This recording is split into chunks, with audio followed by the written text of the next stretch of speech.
There are little things that you can change in your life that can help you feel more fulfilled. Maybe you want to have more free time.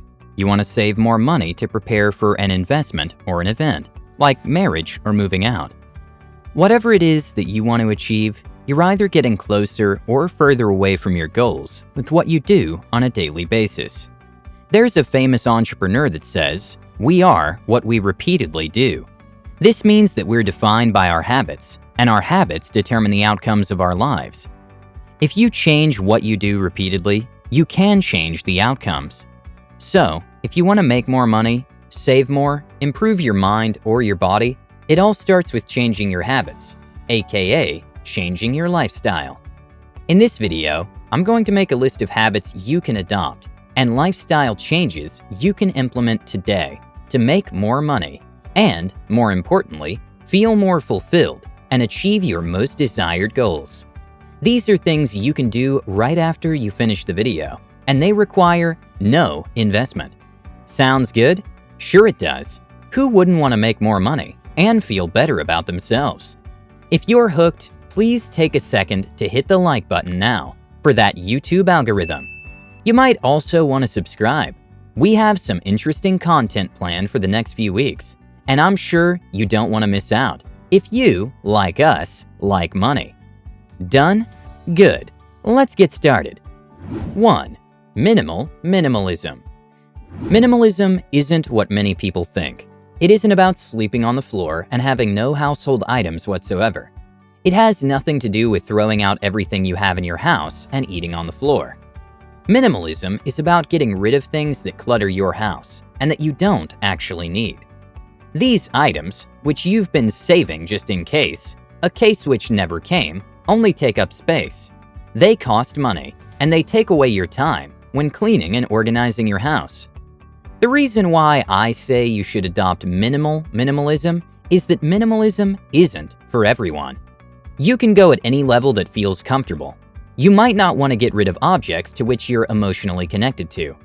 Anyways, I highly advise you to throw out items that you haven't used in the last 7 to 14 days and that are just sitting around the house. Minimalism is also about buying no useless items. It's about only purchasing things that you actually need. So, you should stop falling for all those saving opportunities and promotional offers, which are no more than marketing strategies to sell you stuff. After you get used to it, you will find that you will, first of all, save money on things that you don't use. Also, this will save you time and brain power.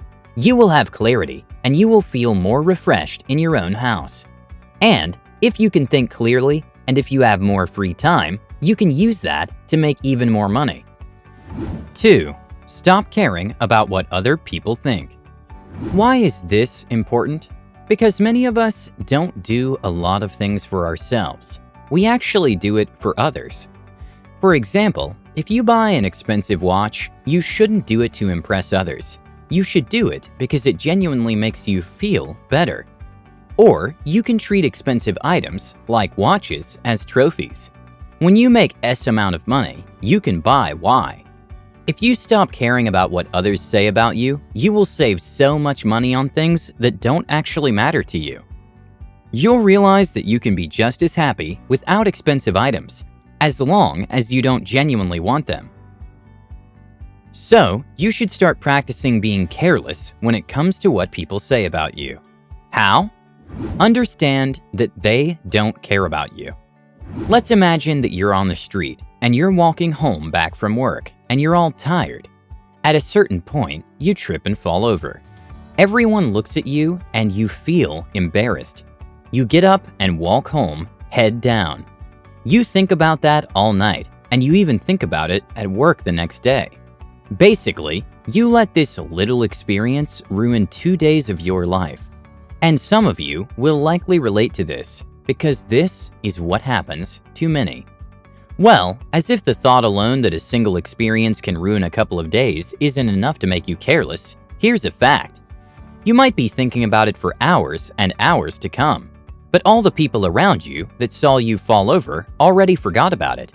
Even if they laughed at you, they did for like 30 seconds, and then they're going to move on with their lives.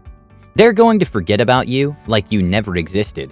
Meanwhile, you're still thinking about it, as if it would change something. And it's the same when you're trying to impress other people. Let's pretend that you own a Ferrari. If you buy it for yourself, good for you. But if you buy it to impress others, you're going to be very disappointed. Everyone will compliment you for like 10 seconds, and then they already forgot about you. With all this in mind, are you still going to live your life differently just to please others? They will laugh or be impressed or offend you for a couple of minutes, while you're the one who has to live with the consequences of your actions for the rest of your existence. Plan your spending. Impulsive spending is a big issue in the US today, just like everywhere in the world. Wherever you go, you're bombarded with special offers. If you limit yourself to predictable and planned spending only, you're going to stop impulsive purchases, which currently represent a big percentage of your income. To plan your spending, you have to consider everything. How often do you go grocery shopping? Maybe you do it 4 to 5 times a week. You should reduce that to once or twice. Obviously, fresh products like fruits and vegetables are an exception. Other expenses are rent, TV, bills, and so on. I also advise you to leave a small percentage of your income for you to spend on anything you want. This way, you also have some free spending freedom, which will help you keep it all under control. I advise you to do this week by week or month by month. Also, at the end of each month, you should review your spending habits to see if you've actually followed your plans or not. You should not plan spending for 100% of your income. You should always leave a small percentage for you to save. So, you might spend 80% of your income and save 20%. If you don't leave some extra money, there's no point in doing all this. The goal is to save cash and stack it up for future investments. Save for 2 reasons. The coronavirus has taught us a bunch of things. We can't always trust politicians to make decisions for us. Businesses need to compete in the online world, also independently of where they're located. Statistics are easily manipulated. One of the things that is taught to us is, cash is king. You need some extra cash in case something like a worldwide pandemic happens. Even jobs aren't as secure anymore. You could get laid off for economic reasons at any time. If you're a business owner, you never know when your business needs some extra cash to close the quarter without going out of business. So, the first reason why you should save money is to prepare for an emergency situation. The second reason is to invest. Saving to invest is very common, and you need it if you want to actually grow your income, not just spend less. The goal is to make more money so that you can actually spend more, so obviously, growth is needed. Investing is literally putting your money to work. This is the concept of paying yourself first. If you're curious, you can check it out in the book, The Richest Man in Babylon. 3. Get out of your comfort zone every day. You've heard this one thousands of times. Get out of your comfort zone. Making more money requires you to get out of your comfort zone. Famous entrepreneur and mentor Dan Pena says, "A turtle can only move forward when it sticks its head and legs out, when it's the most vulnerable." This means that the only way for you to move forward is to take some risks and do things that make you uncomfortable. To get used to the feeling, you should do one thing that scares you every day. Imagine doing this even for just 1 month. It'll change your life. 4. Start talking about money. If your friends don't want to talk about it, maybe it's time to find new friends. If you never talk about money, you can't expect to make more.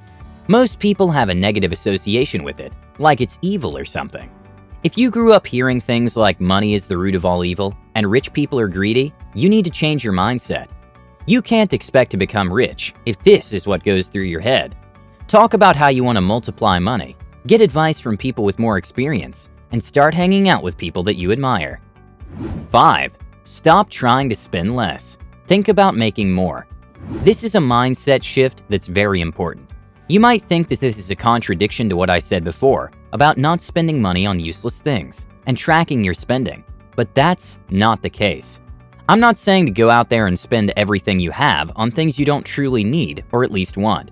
I'm just saying that you should start focusing on how you can increase your income instead of constantly trying to figure out ways to save a few pennies here and there. I saw so many blogs saying that in order to get rich, you need to start with not buying a daily coffee. What? Really? To get rich, I need to stop spending a couple of dollars on some coffee? I don't think so. 6. Set money goals. If you have no goals, you can't achieve anything. To feel fulfilled, you need to achieve something. There's nothing more addictive than the feeling of seeing your work generating results. In order to set proper goals, use this checklist. Your goals need to have numbers. For example, make $5,000 next month. To have deadlines. To be realistic. To have a strategy for achievement. To be divided into smaller goals, targets, or tasks. And that's it. Now you need to watch this. 12 habits that damage your brain.